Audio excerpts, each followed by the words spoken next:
قرآن کی آیتیں یہ بتانے کے لیے کوڈ کرتے ہیں کہ دیکھو مجھے قرآن کا بھی علم ہے، شیطان کے حملے وہ تو جان لیوا ہوتے ہیں، تو ان سے اگر کوئی چیز بچاتی ہے تو وہ روزہ ہے۔ گفتار سے نکل کر کردار میں قرآن و حدیث کو لائیں تو پھر دیکھیں کہ آپ کہاں پہنچ جائیں گے۔ اس سے بڑھ کر کیا چاہیے کہ روزے کے بدلے میں اللہ آپ کو مل جائے۔ لوگ ساری عمریں گوا دیتے ہیں۔ السلام علیکم، پروفیسر رفرف حاضر ہے اگلے رمضان پروگرام کے ساتھ۔ پچھلی دفعہ ہم نے قرآن اور رمضان، آج ہم کریں گے رمضان اور حدیث، یعنی رمضان جو ہے اس کے بارے میں احادیث جو ہیں وہ ہماری کیا اور کیسے رہنمائی کرتی ہیں، کیا فضیلت بتاتی ہیں، کیا احتیاطیں دیتی ہیں۔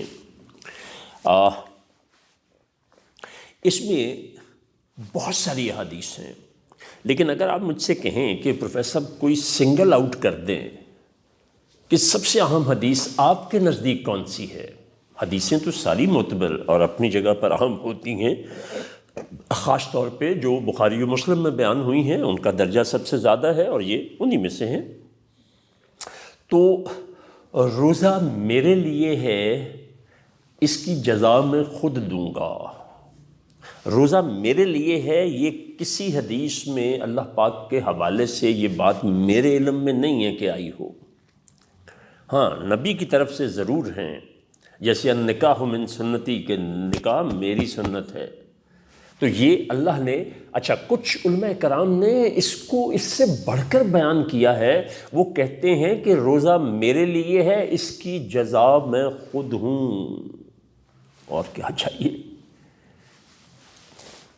کسی کی ناک میں ہیرا، کسی کے کان میں ہیرا، مجھے کیا غرض ہیروں سے، میرا تو یار خود ہیرا۔ اس سے بڑھ کر کیا چاہیے کہ روزے کے بدلے میں اللہ آپ کو مل جائے۔ لوگ ساری عمریں گوا دیتے ہیں اور اللہ کو نہیں پاتے ہیں۔ یہاں اللہ نے خود سے لگا دی ہے کہ جو روزہ رکھے گا میں اس کا ہو جاؤں گا۔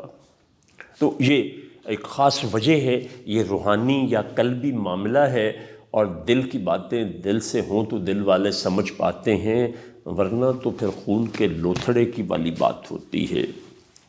اس کے بعد اگر آپ کہیں کہ کوئی ایک اور بتا دیں تو وہ ہے کہ روزہ ڈھال ہے، شیلڈ۔ چھتری کیا کرتی ہے؟ بارش کو نہیں روک سکتی، لیکن وہ آپ کو بارش سے ہونے والے نقصان سے بچاتی ہے۔ کپڑے گیلے ہونے سے، کپڑے خراب ہونے سے، بدن کے بھیگ جانے سے جو بیماریاں آپ کو آ سکتی ہیں، چھتری ان سے بچاتی ہے۔ تو بالکل اسی طرح سے ڈھال بھی کیا کرتی ہے کہ دشمن کی طرف سے آنے والے کسی بھی قسم کے کاری وار جو ہوتے ہیں اس سے آپ کو تحفظ دیتی ہے۔ اور جنگ میں شیطان کے حملے وہ تو جان لیوا ہوتے ہیں، تو ان سے اگر کوئی چیز بچاتی ہے تو وہ روزہ ہے۔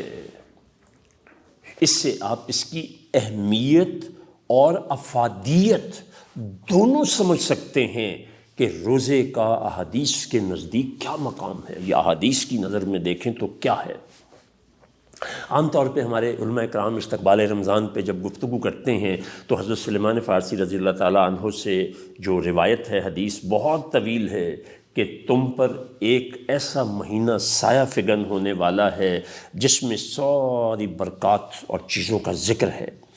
تو اب آپ کو میں جو چیز احادیث کی روشنی میں ہے، پھر اس کے ساتھ آپ صلی اللہ علیہ وسلم نے اپنی احادیث میں روزے کے بہت سارے مسائل، فضائل اور اس سے منسلک چیزوں کی جو وضاحت کی ہے، اور پھر آپ نے خود جس طرح سے روزے رکھے اور روزے رکھنے کا عمل کیا، وہ بذات خود ایک بڑی اہم بات ہے۔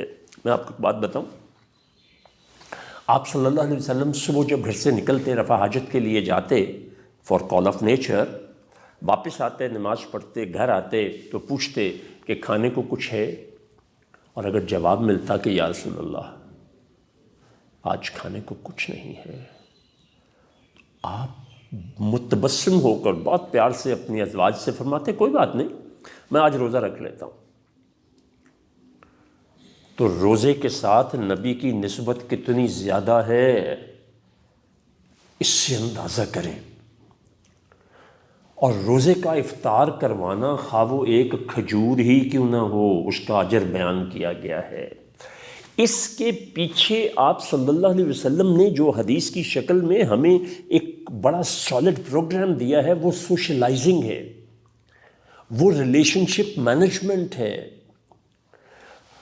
اور معاشرے میں ہونے والے طبقاتی فرق کو دور کرنا ہے۔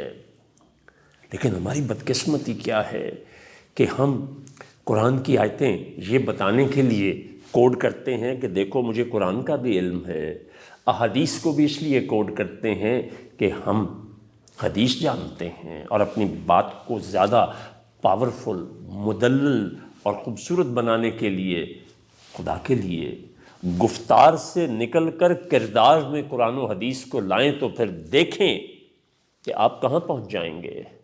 کاش ہم اقبال کے ساتھ شاعری کی محبت کے ساتھ یہ کام بھی کر لیں۔ اس نے کہا وہ معزز سے زمانے میں مسلمان ہو کر، اور تم خوار ہوئے تارک قرآن ہو کر۔ تو قرآن کے تارک نہ بنے، حدیث کے تارک نہ بنے۔